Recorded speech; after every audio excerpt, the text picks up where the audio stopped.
ದೇವಲೋಕದ ಅಪ್ಸರೆ ಋಷಿ ದೂರ್ವಾಸ ಮುನಿಯ ಶಾಪಕ್ಕೆ ತುತ್ತಾಗಿ ಭೂಮಿಯಲ್ಲಿ ಜನ್ಮ ತಾಳಿ ವಾನರ ಮುಖ್ಯಸ್ಥ ಕೇಸರಿಯನ್ನು ಮದುವೆಯಾಗುತ್ತಾಳೆ. ಇವರಿಬ್ಬರಿಗೆ ಜನಿಸಿದ ಮಗುವೆ ಹನುಮಂತ ಹಾಗೂ ಆಧ್ಯಾತ್ಮಿಕ ತಂದೆ ವಾಯುದೇವ. ಹನುಮಂತ ಎಷ್ಟು ಪರಾಕ್ರಮಿ ಎಂದರೆ ಆತ ಬಾಲ್ಯದಲ್ಲೇ ಸೂರ್ಯನನ್ನು ನೋಡಿ ಅಣ್ಣೆಂದು ಭ್ರಮಿಸಿ ಹಿಡಿಯುವುದಕ್ಕೆಂದು ಹಾರಿದವನು.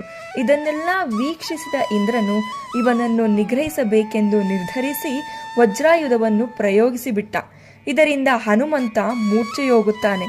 ಇದನ್ನು ನೋಡಿದ ವಾಯುದೇವ ಕೋಪಗೊಂಡು ಹಾಗೆ ನಿಂತು ಬಿಡುತ್ತಾನೆ. ನಿಂತಾಗ ಲೋಕದ ಚರಾಚರ ಪ್ರಾಣಿಗಳು ಮರಣ ಬಂದಂತಾಗಿ ತತ್ತರಿಸಿ ಹೋಗುತ್ತವೆ. ಆಗ ಬ್ರಹ್ಮನು ವಾಯುವನ್ನು ಸಮಾಧಾನ ಪಡಿಸಿದನು. ಈ ಸಮಯದಲ್ಲಿ ದೇವಾನುದೇವತೆಗಳು ಹನುಮಂತನಿಗೆ ವರದಾನ ಮಾಡಿದರು.